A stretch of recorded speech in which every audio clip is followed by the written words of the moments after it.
Hello এসে তোমরা আমার অরিজিনাল ব্যাডমিন্টন ম্যাচগুলোর ভিডিও তোমরা দেখতে যেতেছো, কিন্তু আসলে ব্যাপারটা হচ্ছে সেগুলো পসিবল না। কারণ আমাদের বিল্ডিংয়ের পোলাপানগুলোকে এখন বললে কোনো লাভ হয় না, এরা র্যাকেট খেলে না আমার সাথে আপাতত।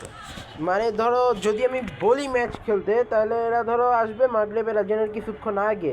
আর এখন এই উইন্টারের সময়টা দিন এমনিতেই ছোট। আমার আমার দুপুরের খাবার খাইতে খাইতে, কলেজ থেকে এসে দুপুরের খাবার খাইতে খাইতে আসরের আজান দিয়ে দেয়। তারপরে এমনিতেই টাইম থাকে না কোনো কিছু করার, আর তারপরে গিয়ে ব্যাডমিন্টন ম্যাচ খেলতে বললে এরা লেটে আসে। তো আমি প্রত্যেক দিন বলে দিই যে না থাক, দরকার নাই, খেলবো না। এভাবে করতে করতে আর আমার একদিনও ব্যাডমিন্টন ম্যাচের কোনো সাকসেসফুল ভিডিও দেওয়া হইতেছে না। তোমরা ওই লাস্ট একটা ফার্স্ট ভিডিও ম্যাচ দেখছো, আমি তোমাদেরকে বলছি না যে জিটিএ ব্যাডমিন্টন সিরিজ আসতে চলছে, সেটার আমি এপিসোড 1টা পর্যন্ত দিছি, শুধুমাত্র ম্যাচ 1। এরপরের আর একটা ম্যাচও আমি ভিডিও দিতে পারি নাই, সরি। কিন্তু এই জন্যে আমি চাই না যে আমার ব্যাডমিন্টন ম্যাচের সিরিজ বন্ধ হোক। তো আমি রোবলক্সে ব্যাডমিন্টন খেলে এটার ব্যাডমিন্টন ম্যাচ 1 থেকে ধরে এখনও পর্যন্ত আমি 19 পর্যন্ত দিয়েছি।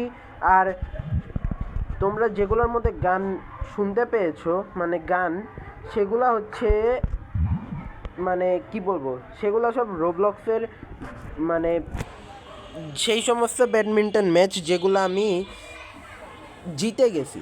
আর যেগুলো জিতি নাই সেগুলো আমি ডোরসের স্ক্যারি মিউজিক দিছি, যাতে তোমরা বুঝতে পারো যে আমি অনেক সিরিয়াসলি খেলতেছি। বাট আমার টিমমেটের জন্য অথবা আমার নিজের স্কিলের জন্য, দুইটার কোনো না কোনো কারণে আমি হয়তো ম্যাচ জিততে পারতেছি না। তো সরি গাইস সেটার জন্যে, কিন্তু আমি তোমাদেরকে এন্টারটেন করার চেষ্টা করতেছি। অবশ্যই সাকসেসফুল হবো ইনশাল্লাহ।